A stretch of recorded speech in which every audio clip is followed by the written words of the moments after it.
Olá, pessoal do terceiro ano. Então, só complementando, né, os assuntos tratados anteriormente sobre esfera, um complemento bem rápido mesmo, só de algumas nomenclaturas que a gente não tratou até o momento, né? Vou apresentar aqui algumas ilustrações. Vocês podem buscar assuntos mais detalhados, até mesmo na internet, sobre, tá?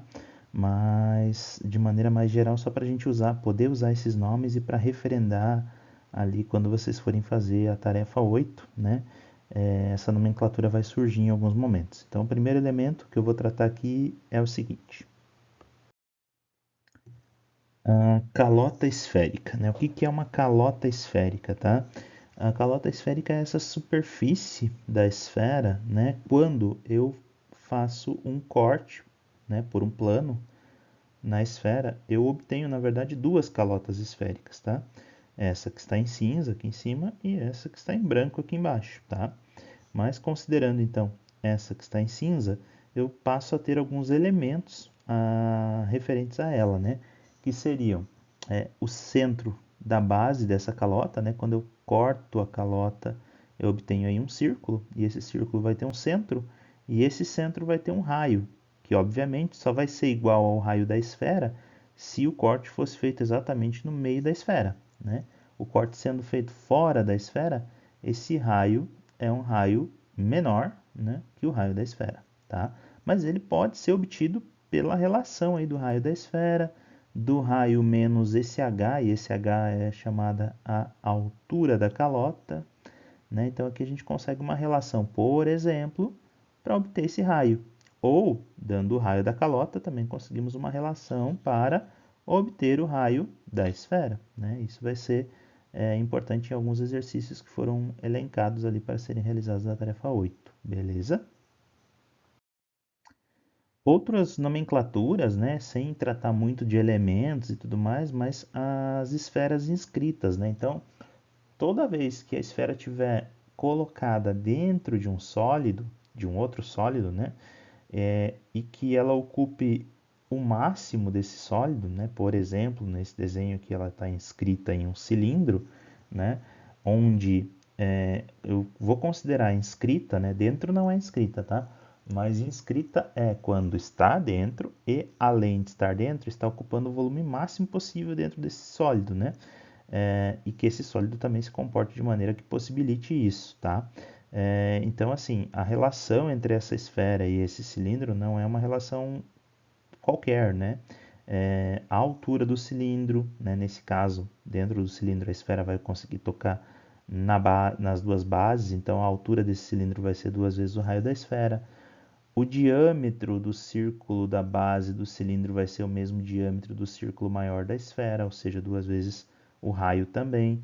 Enfim, ela cabe aqui dentro do cilindro exatamente ocupando o máximo dos espaços possíveis e toca no maior número de pontos possíveis, né, do cilindro, tá? Então, é nessas condições que a gente vai dizer que a esfera está inscrita no cilindro, beleza? Da mesma forma para outros sólidos, né? Como, por exemplo, uma esfera inscrita em uma pirâmide de base quadrangular, aí, tá? Ela vai tocar na base e vai tocar em pontos das faces, tá? É, Obviamente, essa pirâmide não é uma pirâmide qualquer também, ela vai ser uma pirâmide que todas as faces vão ser iguais, né, para que isso aconteça, né? E aí a gente tem então a esfera inscrita aqui dentro dessa pirâmide. Claro que em determinadas estações eu posso estar elencando os valores, né? Mas se simplesmente falar, ó, tá da esfera inscrita na pirâmide base quadrangular, eu preciso fazer algumas leituras, né? Que leituras? Entender que ela toca a base, que ela toca cada uma das faces laterais. Obviamente ela não vai tocar o vértice, né? Porque não existe a possibilidade disso, tá?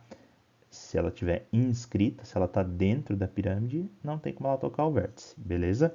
E aí, nesse sentido, é nesse objeto que eu preciso pensar quando eu falo de esfera inscrita na pirâmide, né? Aqui, ó, tem o raio vai tocar em algum ponto aqui na face, essa face vai ser tocada pela altura, logicamente esse triângulo será um triângulo isósceles, né? Enfim, e vai ter um ponto específico onde toca, dependendo, obviamente, da altura dessa pirâmide, né? Então tem todas as relações que podem ser estabelecidas aí, ó, entre ângulos, né? Que podem ser considerados semelhantes, né? Aqui eu tenho, por exemplo, um triângulo retângulo, né? Com um ângulo determinado aqui em cima, né?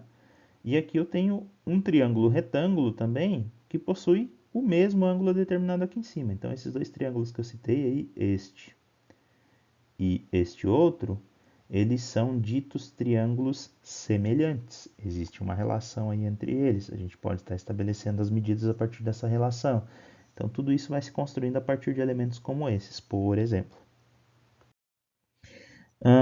Aqui a esfera é inscrita em um cone, né? De novo, ela também vai tocar a base desse cone, né?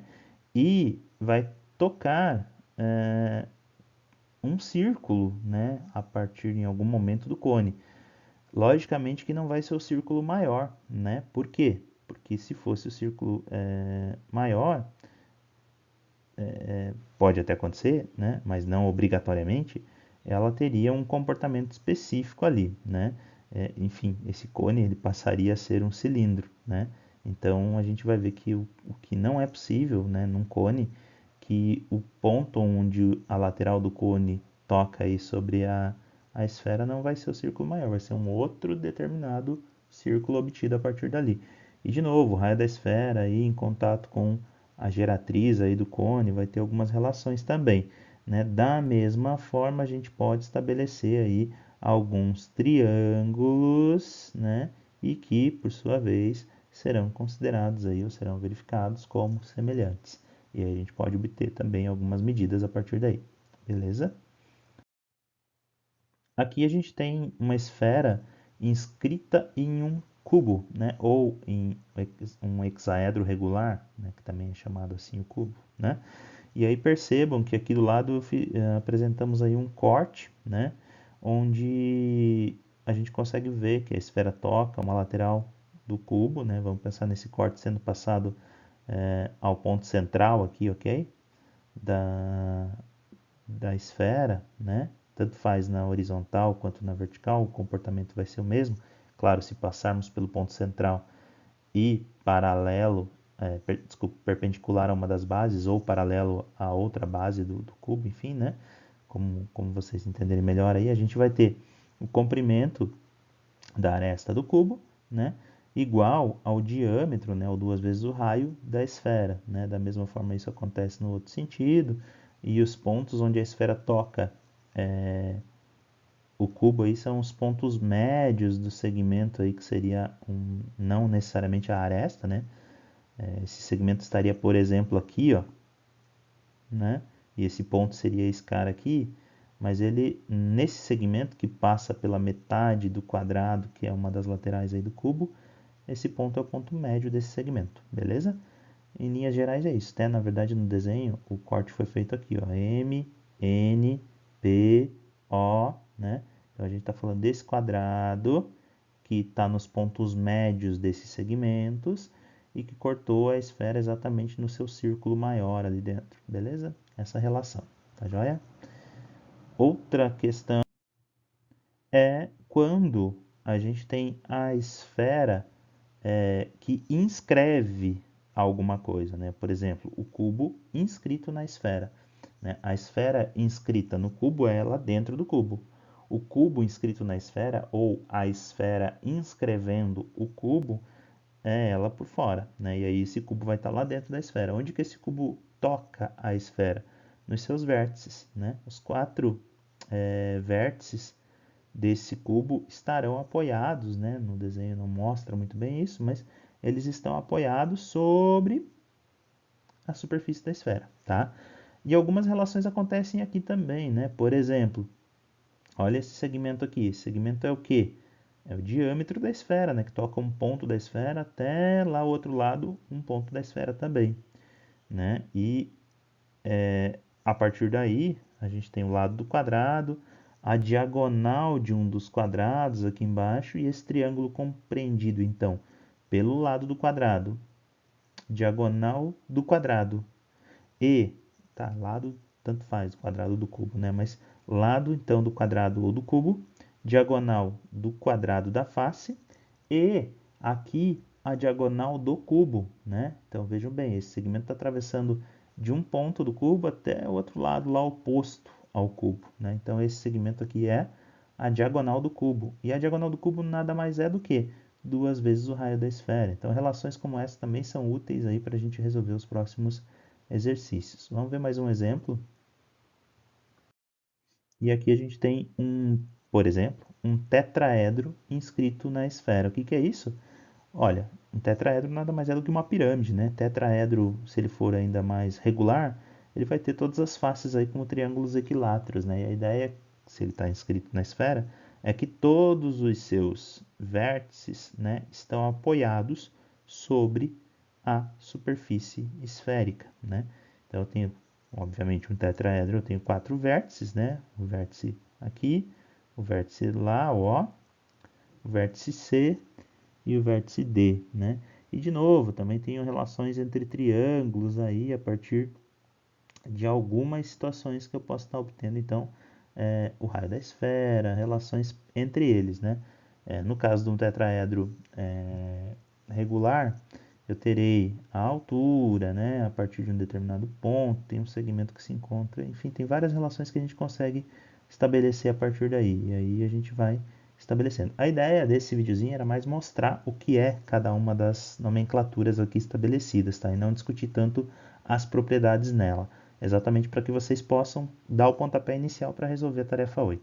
Beleza, pessoal? Acho que esse videozinho aí já ajuda bastante na tarefa 8 e boa tarefa aí a todos.